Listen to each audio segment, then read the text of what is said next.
Galit na galit at sinigawan ni Senator Tulfo ang PCSO sa Senate hearing dahil nagmamayabang daw ang mga ito dahil ayaw daw magsipag-attend ng mga taga-PCSO sa imbitasyon ng Senado. Kayo sa PCSO parang sa tingin nyo, you guys are very special. I don't know kung anong pinagmamalaki nyo, lalo ng boss nyo si Robles. We sent a letter to you last several weeks ago para sa hearing na ito. And you sent us a letter saying hindi kayo makaka-attend lahat. And nagpa-reschedule ang PCSO. Nung magpa-reschedule kayo,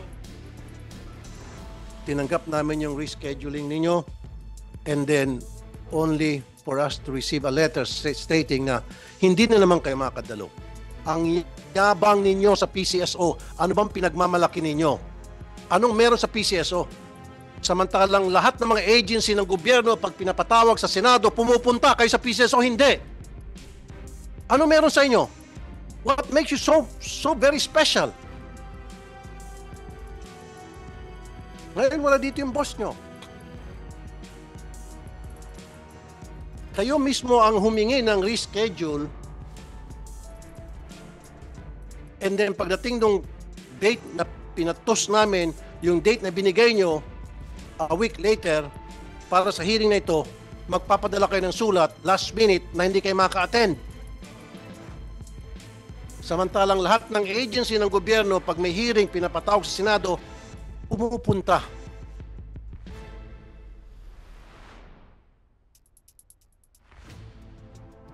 I'm sorry, kayong dalawa baka magigisa kayo. Sinubo kayo sa Lions Den nitong boss nyo na dapat ang boss nyo nandito, hindi kayo. No, let me speak first. Diba? Nagpadala kami ng invitation sa inyo ahead of time, way ahead of time. Hindi kayo kumibo. And then last minute, sinabi nyo hindi kayo maka-attend dahil launching ng e-lotto. At nag-request kayo ng reschedule for another week. Kayo pa mismo nagbigay ng date. And we said, okay.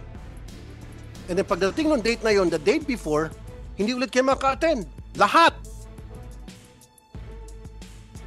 Kung hindi pa ako nagbanta na magpe-privilege speech ako at ipapasabihin ako kayo, hindi pa sana kami mag-attend. May umattend nga, dadalawa lang. No, galit ako. Kasi lumilitaw na meron kayong pinagmamalaki. Nagmamayabang kayo sa PCSO. Go ahead, Attorney Contacto. I'm not mad at you because I don't know you. I don't have anything personal against you. Galit ako sa sistema na inilatag niyo na kung saan kayo po'y nagmamayabang. Diyan sa PCSO. Not you personally. I'm sorry. Kung ikaw ay na-offend, it's not about you. Good morning, Mr. Senator. First, we would like to offer... First of all, I would like to acknowledge the presence of Senator Robin Padilla. Senator, good morning. Ma'am. Okay, sir. First of all, we would like to offer our sincerest apologies for the non-attendance of our General Manager as well as our Assistant General Managers. To be frank, Your Honor, the only reason why we're requesting for an extension is because the launch of our PLS is due on October 1. Now, why is it of such importance? The current system that we are using as of now, No, let me cut you off. Nung kinancel nyo yung unang patawag namin, kayo mismo ang nagbigay ng date kasi sabi nyo meron kayong e-lotto launching, and then you guys gave us the date na available kayo. And then when we said, okay, sige, yung date na yon isa-set natin for next hearing, kayo po nagbigay ng date, and then last minute, the day before, sabi nyo, hindi kayo maka-attend. Lahat kayo, parang boycott. Yung sinasabi ko, ano bang pinagmamalaki ng PCSO? Ano meron sa inyo? Anak kayo ng mga Diyos? Your Anak kayo ng Diyos din sa PCSO? No, Your Honor. I would like to explain the reason for our requests. No, you don't have to request. Nagmamayabang kayo siguro that the least that you can do is apologize. Sir, which is why I'm asking for an apology, Your Honor. And I'm explaining the absence of the resource persons who can explain and answer your questions in detail. No, Ma'am Attorney Contacto. Remember, nung unang hearing na sinet namin, that was last week, and you were given notice way ahead of time, umuo kayo, and then last minute, sabi nyo, launching ng iLotto. Wait a minute. And we said, okay. And then kayo mismo ang pumayag na iset it, to set the hearing for another date. Okay? So, dapat nakapag-adjust na kayo. Dapat nakita nyo na po yung schedule ninyo na kung pwede ba kayo hindi a week later. And then, all of a sudden, hindi na kayo pwede. Come on. Come on. Mr. Senator, I have a copy of the letter that we sent. There was no mention of the iLotto. What we have here is, we did mention Yung first letter ninyo is September iLotto launching. 18. It was two agendas, Your Honor, that we raised in the first letter. So in the first paragraph is the launch of the iLotto, and the second is the transition to the PLS, sir. Right now, I cannot stress enough, sir, the reason why we need to focus on the PLS. And if you would allow me to explain, sir, this would explain the absence of our officials right now.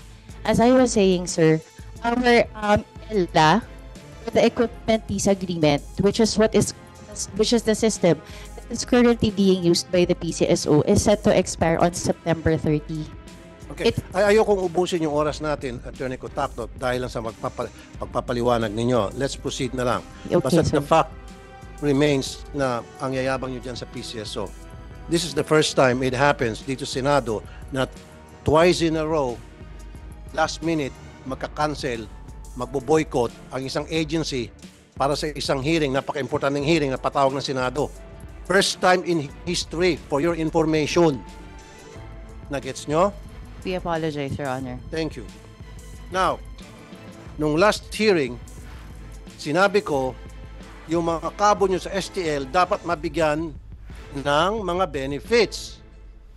Nag-oo kayo, you send us a letter na on process, etc. Anong nangyari? May benefits na ba yung mga kabo kobrador ng STL o wala pa rin? Dapat meron silang SSS Pilal Pag-ibig. Because every single day, sinasabi nyo agent sila, sinasabi nyo part-time sila. No, every single day, umulan man, uminit, umiikot mga yan, para mo lekta ng taya. Hindi mabubuhay ang STL kung wala mga kobrador, kung wala yung mga kolektor, kung wala yung mga kabo. Kumikita ng milyon-milyon, bilyones kada taon ang mga STL operator na yan, and yet katiting lang na portion yan ilaan para sa benefits ng mga kabot, kobrador, hindi magawa-gawa.